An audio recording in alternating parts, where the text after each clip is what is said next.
Mathematics chapter number 4 exercise 4.4 algebraic expression and algebraic formulas. सबसे पहले बात कर लेते हैं रैशनल नंबर की और इरेशनल नंबर्स की। Rational numbers the numbers who are defined properly, यानी कि वो नंबर जो कि प्रॉपर डिफाइंड हों। ठीक है, जैसे कि नाम से ज़ाहिर है कि रेशो मींस कि कोई भी चीज़, कोई भी ऐसा नंबर जो कि बाई की शक्ल में हो, जैसे कि कर लें 3/7 कर लें, 4/6 कर लें, मतलब कोई भी दो इंटीजर्स को लेके आपस में डिवाइड कर दें। और इस बात का ख़ास ख्याल रखें कि वो इंटीजर्स जो है वो ज़ीरो नहीं होना चाहिए। ठीक है, नीचे ज़ीरो नहीं आना चाहिए बाई के नीचे। तो ये नंबर जो है ये रैशनल नंबर नहीं कहलाएगा, क्योंकि इसका आंसर जो है वो इन्फिनाइट वे में चला जाएगा। तो यानी कि वो नंबर, फिर से कह रहा हूँ, वो नंबर जो कि प्रॉपर डिफाइंड हो, प्रॉपर जिनका एक आंसर मौजूद हो। मिसाल के तौर पर ऐसे 2.34 समथिंग इस तरह से भी हो सकता है, और 2.696969, चाहे ये भी कंटिन्यू फॉर्म में आगे चलता जाए, बट ये अब देखें कि ख़ास एक पैटर्न की शक्ल में जा रहा है। ठीक है, तो इन नंबर्स को कहा जाएगा कि ये सारे नंबर रैशनल नंबर्स हैं। तो चलें अब बात कर लेते हैं इरेशनल नंबर्स की। The numbers who are not defined properly, वो नंबर जो कि प्रॉपर डिफाइंड नहीं है। ठीक है, अब वो कौन से नंबर हैं जो कि प्रॉपर डिफाइंड नहीं है? मिसाल के तौर पर √2 कर लें, ठीक है, इसी तरह √5 कर लें और पाई कर लें। ये वो नंबर्स हैं जिनकी वैल्यू प्रॉपर वे से डिफाइंड ही नहीं हुई। जैसे कि पाई की वैल्यू अगर आप लें तो पाई जो है, पाई की आज तक प्रॉपर वैल्यू नहीं आई, यानी कि पाई की वैल्यू फाइंड हुई है तो वो कितनी हुई है? 3.415926 इसी तरह समथिंग। यानी कि देखें ये एक इरेगुलर पैटर्न है। ठीक है, अभी तक ये पैटर्न मुकम्मल तरीके से, मुकम्मल तौर पर डिफाइंड नहीं हुआ, तो ये एक इरेगुलर पैटर्न है। ठीक है, अब इन नंबर्स को कहा जाएगा कि ये इरेशनल नंबर्स हैं, और ये नंबर्स जो कि प्रॉपर वे में डिफाइंड हैं ये रैशनल नंबर्स हैं। क्वेश्चन नंबर 1 है हमारे पास, rationalize the denominator of the following. इसमें हम क्वेश्चन नंबर 1 देख लेते हैं सबसे पहले। इसका पार्ट 1 है, क्वेश्चन नंबर 1 पार्ट 1, 3/4√3 कि हमने अब इसमें रैशनलाइज करना है। किसको रैशनलाइज करना है? डिनोमिनेटर। अब डिनोमिनेटर कौन सा नंबर होता है? जो कि नीचे वाला नंबर होता है। ठीक है, कोई भी नंबर जो कि फ्रैक्शन की शक्ल में हो, उसके नीचे वाले नंबर को डिनोमिनेटर कहते हैं और ऊपर वाले नंबर को न्यूमिनेटर कहते हैं। ठीक हो गई बात। अब हम देखें, अब इस नीचे वाले नंबर को रैशनलाइज करने के लिए क्या करना पड़ेगा। इस क्वेश्चन को दोबारा उसी तरह लिखेंगे, √4/3 अब मल्टीप्लाई कर देंगे, यानी कि इस नंबर को मल्टीप्लाई भी कर देंगे और डिवाइड भी कर देंगे। मैथ का रूल है कि जब कोई भी चीज़ हम मल्टीप्लाई करते हैं तो उस चीज़ को डिवाइड भी करते हैं। तो अब हमने इस पर यही रूल अप्लाई किया है। हमने देखें इस डिनोमिनेटर को रैशनलाइज करने के लिए मल्टीप्लाई भी किया है और डिवाइड भी किया है। तो अब देखें 3 मल्टीप्लाई होगा इसके साथ 4√3 डिवाइडेड बाय 4√3 पावर स्क्वायर। अब देखें, अब मैथ का एक और रूल समझ लें कि जब दो चीज़ें आपस में मल्टीप्लाई होती हैं तो उनकी जब बेस सेम हो तो पावर्स ऐड हो जाती हैं। ठीक है, अब इसकी पावर 1 थी और इसकी पावर 1 थी, ये जब मल्टीप्लाई हुए हैं दोनों तो इनकी पावर्स 2 हो गई हैं।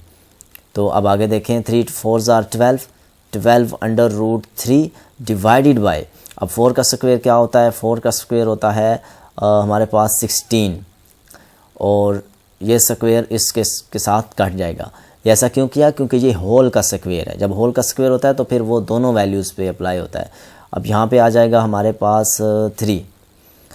अब हम इसके साथ कुछ भी कर सकते हैं, इसको अपने तरीके से कर सकते हैं।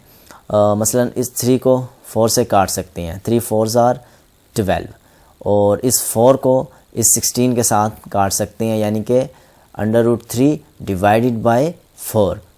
अब हम इसको किसी भी तरीके के साथ इसकी कटिंग कर सकते हैं टेबल पढ़ के। तो इस तरह से हमारा क्वेश्चन नंबर 1 सॉल्व होता है। अब देखें क्वेश्चन नंबर 1 का पार्ट नंबर 2 कैसे सॉल्व होगा। इसको भी सेम उसी तरह करेंगे कि इधर इक्वल डालेंगे, क्वेश्चन दोबारा लिखेंगे 98।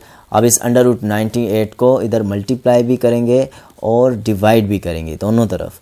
इज़ इक्वल टू के आगे इस तरह कर देते हैं। अब ये चीज़ से मल्टीप्लाई होगी 4 अंडर रूट 98 डिवाइडेड बाय, अब ये 98 और 98 आपस में मल्टीप्लाई होंगे तो इनकी पावर 2 हो जाएगी, क्योंकि बेस सेम है तो पावर फिर ऐड हो गई। अब ये अंडर रूट 98 उसी तरह, बल्कि नहीं, इसके साथ अब हम एक और चीज़ भी कर सकते हैं कि ये देखें, ये अंडर रूट 98 है, ये अंडर रूट 98 है। जब अंडर रूट 98 है तो अब हम इसका एलसीएम ले सकते हैं। अब हम इसका एलसीएम लेंगे 98 का, 2 4 आर 8, 1 बच गया एंड 2 इसके साथ लग गया तो 2 9 आर 18, फिर 2 7 आर 49 एंड सॉरी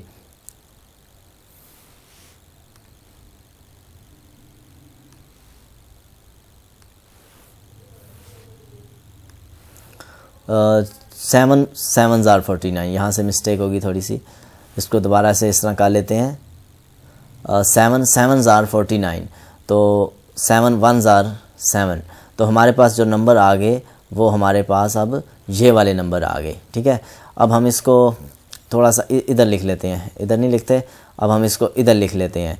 तो ये हमारे पास आ जाएगा 14 और 98 की जगह जो हमने एलसीएम लिया है 2 मल्टीप्लाई बाय 7 मल्टीप्लाई बाय 7। तो अब हम इसको इस तरह से कर लेते हैं। और नीचे क्या था, नीचे ये स्क्वायर देखें अंडर रूट के साथ कट गया, तो नीचे जो है हमारे पास 98 ही रहेगा। तो यहाँ से देखें ये 14 उसी तरह लिखेंगे और ये 2 मल्टीप्लाई बाय ये 7 का स्क्वायर हो जाएगा, क्योंकि ये दोनों 7 आपस में मल्टीप्लाई हो रही हैं। और नीचे जो है ये 98 उसी तरह आ जाएगा। अब आप चाहें तो ये कटिंग हो सकती है इनकी, और कटिंग भी कर सकते हैं आप। इसको थोड़ा सा नीचे कर देता हूँ ताकि आपको बेहतर तरीके से समझ आ सके। इसको मैं यहाँ पे रख देता हूँ।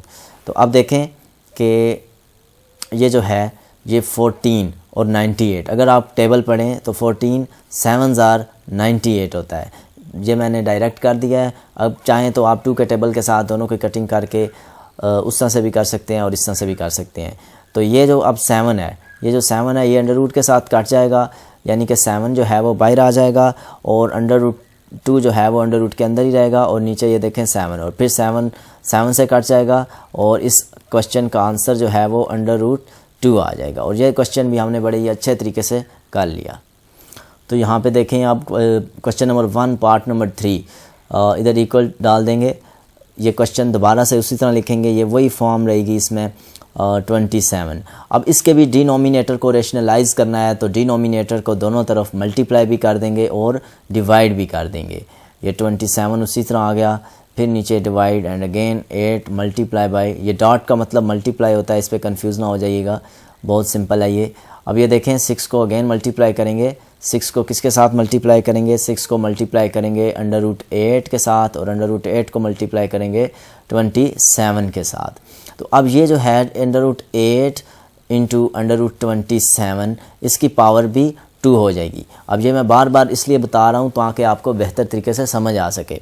जब भी कोई चीज़ आपस में मल्टीप्लाई होती है और उसकी बेस सेम हो तो पावर्स ऐड हो जाती हैं, यानी कि इसकी पावर 1 है, इसकी पावर 1 है, तो मल्टीप्लाई में पावर्स ऐड हो गई और इसकी पावर जो है वो 2 हो गई। और यहाँ पे आप देखें कि ये जो अंडर रूट के अंदर हैं 2 वैल्यूज़, ठीक है, इनका हम इनको मल्टीप्लाई भी कर सकते हैं और इनका अलग अलग एलसीएम भी ले सकते हैं। ठीक है, इस दफ़ा मैं आपको अलग अलग एलसीएम लेके दिखाऊंगा। सबसे पहले 8 का एलसीएम लेंगे, 2 4 are 8 and 2 2 are 4 and 2 1 are 2। ठीक है, हमारे पास ये 3 वैल्यूज़ आ गई। और अब हम इसके बाद 27 का एलसीएम ले लेंगे।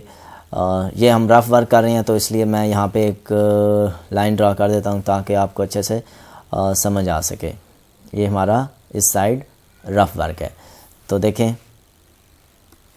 अब 27 का एलसीएम लेंगे तो 3 9 are 27 and 3 3 are and again 3 1 are. तो फिर हमारे पास ये 3 वैल्यूज़ आ गई। अब हमने ये वैल्यूज़ इधर पुट कर देनी है, यानी कि देखें 6 लिखा, फिर अंडर रूट डाला, फिर 2 multiply by 2 multiply by 2 and again dot multiply 3 multiply by 3 multiply by 3। तो यहाँ पे फिर एक ऐसे लाइन ड्रॉ कर दी।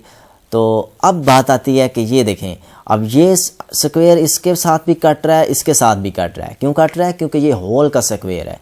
तो अब हम मल्टीप्लाई कर देंगे 8 मल्टीप्लाई बाय 27। तो अब यहाँ से एक स्टेप आप कर सकते हैं कि देखें ये दो आपस में मल्टीप्लाई हो रही हैं, ठीक है। चलें अब इसको डायरेक्ट मल्टीप्लाई कर देते हैं 27 को 8 के साथ, फिर देखते हैं क्या होता है। इसका टेबल पढ़ेंगे कि 7 का टेबल पढ़ेंगे 8 पर, या 8 का टेबल पढ़ लें आप 7 पर, तो ये आ जाएगा 56।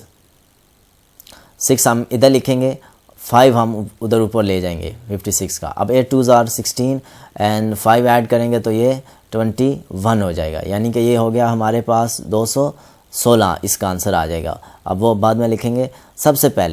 सबसे पहले जो चीज़ करेंगे वो ये है कि 2 इस तरह मल्टीप्लाई, अब 2 का स्क्वायर, क्योंकि ये देखें ये जोड़ा बन गया ना, ये दो सेम है, जब दो सेम होंगे तो उनका स्क्वायर हो जाएगा। अगेन डॉट का मतलब मल्टीप्लाई एंड फिर 3 मल्टीप्लाई बाय 3 का स्क्वायर, अगेन जोड़ा बन गया, ये सही है। अब नीचे जो हमने ये मल्टीप्लाई का आंसर लिखना है, नीचे जो हमने मल्टीप्लाई का आंसर लिखना है वो है 216, इस तरह हो गया। अब देखें यहाँ पे अब ये चीज़ कर सकते हैं कि 2 3s are 6 and 2 108s are 216। ये कटिंग आप कर सकते हैं, बेसिक से टेबल हैं, अगर ये आपको आते हैं तो आप बहुत ही अच्छे तरीके से इनकी कटिंग कर सकते हैं। और कोशिश किया करें कि इनकी कटिंग कर दिया करें, अगर कटिंग करेंगे तो आपका क्वेश्चन जो है वो एक इजी शक्ल में आ जाएगा। अब देखें 3, अब वही बात कि फिर ये 2 इस अंडर रूट के साथ कट गया और ये 2 बाहर आ गया और एक 2 अंडर रूट के अंदर ही रहेगा। ये देखें फिर ये मल्टीप्लाई हो रहा है, अगेन ये 3 कट गया तो ये अब 3 जो है बाहर आ जाएगा और एक 3 अंदर रहेगा। अब हम नीचे इसको डिवाइड कर देते हैं तो हमारे पास ये आ गया 108 आ गया। अब यहाँ पे एक और कॉन्सेप्ट मैं आपको देना चाहता हूँ। देखें अब ये जो 3 है ये मल्टीप्लाई हो रहा है, ये भी मल्टीप्लाई हो रहा है एंड ये भी मल्टीप्लाई हो रहा है, ठीक है। अब हम क्या कर सकते हैं कि जब ये नंबर इन दोनों के साथ मल्टीप्लाई हो रहा है तो हम इसकी मज़ीद कटिंग 108 के साथ कर सकते हैं। अब इसको समझिए कि ये 108 के साथ कैसे इसकी कटिंग होगी। हमें कैसे पता चला कि 3 का टेबल 108 पे जाता है। तो ये देखें इसको मैं चेंज कर लेता हूँ कर्सर को, 108। अब ये कैसे होता है, 1 + 0 + 8 = 9। तो देखें 9 पे अगर 3 का टेबल जाता है तो इस पे भी इसका डेफिनेटली बात है कि इसका टेबल जाना चाहिए, टेबल जाता है। तो यानी कि 3s are 9 and 6s are 18। बल्कि नहीं, इसको आप चाहें तो इसको आप डिवाइड कर सकते हैं। देख सकते हैं कि देखें अब हम ये देखें 108 3 3s are 9 और पीछे 10 में से 9 को माइनस किया तो 1 और 18 इस तरह आ गया 18। अब 3 6s are 18, देखें 3 6s are 18 हो गया। तो हमारे पास जो आंसर है वो 36 आ गया। तो यानी कि ये 3 इधर 36 टाइम हो तो हमारे पास 108 होता है। अब देखें अब ये 2 जो है ये इस 3 के साथ मल्टीप्लाई होगा तो कितना हो जाएगा, 6 हो जाएगा।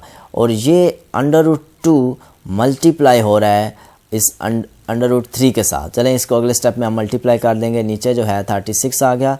तो अब देखें अब ये मज़ीद कटिंग होगी इसकी, 6 6s are 36।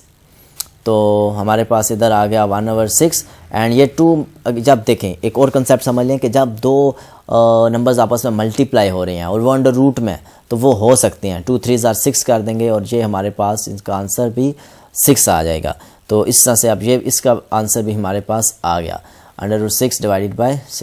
तो देखें अब एक और क्वेश्चन नंबर 1 का पार्ट नंबर 4, इसको हम कैसे करेंगे, 1/3 + 2 √5। तो इसको करने का भी वही सेम मेथड है, इसको भी उसी तरीके से करेंगे कि डिनोमिनेटर को रैशनलाइज करेंगे। बट यहाँ पे एक कॉन्सेप्ट न्यू है कि कैसे करेंगे, तो वो अब देख सकते हैं इसको 3 + 2 √5।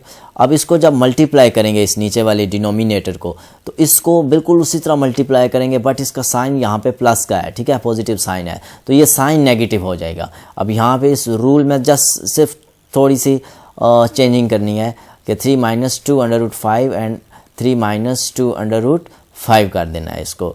तो अब देखें फिर ऊपर वाले के साथ मल्टीप्लाई होगा 3 माइनस 2 अंडर रूट 5 और नीचे क्या है, नीचे देखें ये हमारे पास a plus B into A minus B बन रहा है, यानी कि a plus B into A minus B is equal to A square minus B square. ये हमारा फार्मूला है, अलजेब्रिक फार्मूला है। अगर हम इसको इसकी मदद से करेंगे तो बहुत आसानी से कर देंगे, यानी कि ये देखें अब हम इधर कर देंगे 3 का स्क्वेयर एंड माइनस 2 और अंडर रूट 5 का अंडर रूट है और ये इस होल का स्क्वेयर हो जाएगा।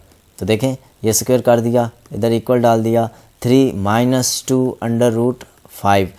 अब देखें जी 3 का स्क्वायर कितना होता है 9 माइनस 2 का स्क्वायर 4 और 4 मल्टीप्लाई हो रहा है 5 के साथ, सही है। अब ये देखें 3 माइनस 2 अंडर रूट 5 और नीचे 9 माइनस 20। अब 9 माइनस 20 करेंगे तो आपको पता है क्या आ जाएगा 3 minus 2 under root 5 divided by minus 11 आ जाएगा। देखें रैशनलाइज हो गया ना डिनोमिनेटर। अब देखें पहले क्या था, पहले ये था डिनोमिनेटर, अब रैशनलाइज हुआ तो माइनस 11 आ गया, यानी कि एक रैशनल फॉर्म में आ गया है। तो ये आपका आंसर है क्वेश्चन नंबर 1 के पार्ट नंबर 4 का। तो अब देखें क्वेश्चन नंबर 1 पार्ट नंबर 5, ये क्वेश्चन भी बिल्कुल उसी तरह ही है कि देखें अब इसमें मैं आपको एक हिंट दे देता हूँ, आगे आप खुद कर लीजिएगा। बिल्कुल उसी तरह अंडर रूट 31 माइनस 4 मल्टीप्लाई जब करेंगे तो ये मिड वाला माइनस प्लस में चेंज हो जाएगा 31 plus 4 and divided by again 31 plus 4। अब देखें फिर उसी तरह मल्टीप्लाई कर देंगे तो ये भी क्वेश्चन उसी तरह हो जाएगा। ये आप ये कर लीजिएगा, ये आपका टास्क है कि ये क्वेश्चन आपने कंप्लीट करना है, बहुत आसान है। पहले 15 को 31 के साथ मल्टीप्लाई करेंगे, ठीक है, फिर बीच में प्लस डालेंगे, फिर 15 को 4 के साथ मल्टीप्लाई करेंगे। तो अब मैं कोई अगला क्वेश्चन करवा देता हूँ आपको। तो देखें क्वेश्चन नंबर 1 पार्ट नंबर 7 को कैसे करेंगे, बिल्कुल उसी तरह करेंगे। Under root 3 minus 1 divided by under root 3 plus 1, ठीक है। अब इसको भी मल्टीप्लाई करेंगे। नीचे देखें डिनोमिनेटर को देखना है हमने, क्योंकि क्वेश्चन वाले ने पहले से बताया हुआ है कि rationalise the denominator of the following. Under root 3 यहाँ पे साइन को चेंज कर देंगे, -1 कर देंगे, अंडर रूट 3 -1 कर दिया, ठीक हो गई बात। अब देखें अब ये a माइनस बी, ठीक है, जैसे कि ये एक फार्मूला है a minus B into A minus B और ये आपस में मल्टीप्लाई हो रही हैं, ठीक है। इन ब्रैकेट्स का मतलब भी मल्टीप्लाई होता है, ठीक है। तो अब हम इसमें क्या करेंगे कि जब भी मैंने ये फिर से रूल चला आ रहा है कि जब भी दो चीज़ें, दो नंबर्स, दो वैल्यूज़ आपस में मल्टीप्लाई हो रही हों और उनकी बेस सेम हो, जो बेस क्या है अंडर रूट 3 -1, तो जब उनकी बेस सेम है तो उनकी पावर्स आपस में ऐड हो जाएंगी, ठीक है। तो ये a माइनस बी होल का स्क्वायर बन गया, इस तरह ये बन जाएगा आपका अंडर रूट 3 -1 होल का स्क्वायर बन जाएगा और नीचे आप डिवाइड कर दें। अब देखें ये a plus B into A minus B, जैसे मैंने पहले बता चुका हूँ, a plus B into A minus B is equal to A square minus B square. तो ये आपका हो जाएगा अंडर रूट 3 का स्क्वायर -1 का स्क्वायर। तो अब ये आपके पास एक फार्मूला बन गया है। तो देखें ये आपके पास एक फार्मूला ए स्क्वायर माइनस बी स्क्वायर, ठीक है, और वो ए माइनस बी होल स्क्वायर। अब दो फार्मूले ये मैं यहाँ पे इसको थोड़ा सा नीचे करके अप्लाई कर देता हूँ इस पर, ये कि कौन से फार्मूले बन रहे हैं ये और कैसे बन रहे हैं। तो देखें a माइनस बी होल का स्क्वायर, इसको मैं यहाँ पे अप्लाई कर देता हूँ a माइनस बी होल का स्क्वायर, ये इक्वल होता है a square plus B square -2ab, ठीक हो गया। अब ये ऊपर वाले का है तो इसको ओपन कर लेते हैं सबसे पहले, यानी कि यहाँ पे a क्या है, a अंडर रूट 3 है, a का स्क्वायर प्लस 1 का स्क्वायर, तो बीच में माइनस है तो फिर -2 अंडर रूट 3 और 1 मल्टीप्लाई हो रहा है इसके साथ, ठीक है, 1ab है। तो नीचे देखें a square minus B square, तो इसकी देखें, इसकी तो यहाँ पे कटिंग हो रही है, इसकी कटिंग कर देंगे तो ये हो जाएगा हमारे पास 3 - 1 हो गया। तो देखें अब यहाँ पे इसकी भी कटिंग हो रही है, इसकी भी कटिंग कर देंगे तो ये हो जाएगा 3 प्लस, अब 1 का स्क्वायर लें या कुछ भी पावर लें तो वो 1 ही होती है, वो 1 के इक्वल ही होती है, उसको चेंज नहीं करेंगे। ये देखें अब ये -2 अंडर रूट 3 आ गया। अब नीचे देखें हमारे पास क्या आ गया, नीचे हमारे पास 2 आ गया। तो अब हम इसको आगे कर लेंगे। ये 3 और 1 कितना हो गया, 3 और 1 हो गया हमारे पास 4 - 2 √3 डिवाइडेड बाय 2। तो अब आगे जाके हम क्या करेंगे, आगे जाके अब हम इसमें से 2 को कॉमन ले लेंगे। ठीक है, 2 को कॉमन लेंगे तो हमारे पास आ जाएगा 2 - √3। क्योंकि जब हम इसमें से कॉमन लेंगे तो देखें यहाँ से 2 से 2 कॉमन लिया तो 2 पीछे एक 2 रहता है, 4 में से 2 गया तो 2 बच गया, और यहाँ से तो 2 चला गया और यहाँ पे कुछ भी नहीं रहा। अब तो ये देखें ये आ गया हमारे पास ऐसे। अब ये 2 कट जाएगा और ये जो है ये हमारा आंसर आ जाएगा क्वेश्चन नंबर पार्ट नंबर 7 का। तो देखें क्वेश्चन नंबर 1 पार्ट नंबर 8। तो ये हमारा क्वेश्चन है, इसको अब हमने इस शक्ल में लिख लिया है। इस नीचे वाले माइनस को उधर जाके प्लस कर दिया है और रैशनलाइज करना है ना, क्योंकि डिनोमिनेटर को। तो अब देखें a + b × a + b। तो अब आपको पता चल जाना चाहिए कि a + b multiply a + b = a + b whole का स्क्वायर हो जाता है। तो यहाँ पे हमने अब हम स्क्वायर कर दिया इसका। ठीक है, अब ये a - b a + b ये भी आपको फार्मूला अब आ जाना चाहिए। a का स्क्वायर कर दिया, b का स्क्वायर कर दिया। तो ये देखें अब ये a + b का स्क्वायर फार्मूला खुल रहा है। ठीक है, ओपन हो रहा है। तो यहाँ पे क्या होगा, a² + b का स्क्वायर यानी कि √3 का स्क्वायर और +2ab √5 और √3। यहाँ पे ab 5 √5 और √3 है। ठीक है, तो यहाँ पे ये कटिंग हो जाएगी इनकी, ये बच जाएगा आपके पास 5 - 3। तो देख सकते हैं आप कि इसके साथ इसकी कटिंग हो गई और इसके साथ इसकी कटिंग हो गई। ठीक है, अब यहाँ पे क्या रह गया हमारे पास 5 + 3 + 2। और ये देखें ये √5 और √3 आपस में जब मल्टीप्लाई होंगे तो ये हमारे पास हो जाएगा 15 हो जाएगा। ठीक है, ये हो सकता है मल्टीप्लाई आपस में, और ये फिर 5 में से माइनस करेंगे 3 को तो हमारे पास बच जाएगा 2 बच जाएगा। अब 5 + 3 कितना हो गया, 8 + 2 √15 डिवाइडेड बाय हमारे पास 2 आ गया। ठीक है, अब हम इसको थोड़ा सा नीचे कर लेते हैं यहाँ पे, तो ताकि अच्छे से समझ आ सके। अब ये देखें, अब यहाँ से हमने कॉमन लेना है। कॉमन किस चीज़ को लेना है, और कॉमन क्या होता है, कॉमन वो चीज़ होती है जो इधर भी मौजूद हो और उधर भी मौजूद हो। तो स्मॉलेस्ट वैल्यू को कॉमन लिया जाता है, यानी कि यहाँ पे देखें 2 मौजूद है तो 2 को कॉमन ले लेंगे, पीछे हमारे पास रह जाएगा 4 + 1। अब 1 नहीं लिखते तो 15 ही लिख देंगे। असल में जो कॉमन होता है ना वो इन दोनों वैल्यूज़ का डिविजिबल होता है, यानी कि अगर 2 कॉमन लिया तो 2 को फिर इस 8 के साथ डिवाइड करेंगे 4 आ जाएगा, एंड 2 को 2 के साथ करेंगे तो 1 आ जाएगा। 1 लिखने की ज़रूरत नहीं है क्योंकि उससे कोई क्वेश्चन पे फ़र्क नहीं पड़ता। अब ये 2 और ये 2 आपस में कट गए और जो फाइनल आंसर आया हमारा आ गया वो ये था पार्ट 1, जिसमें 4.4 के क्वेश्चन नंबर 1 के कंप्लीट पार्ट मैंने सॉल्व किए। तो अब नेक्स्ट पार्ट में हम इसी एक्सरसाइज का बाकी क्वेश्चन करेंगे।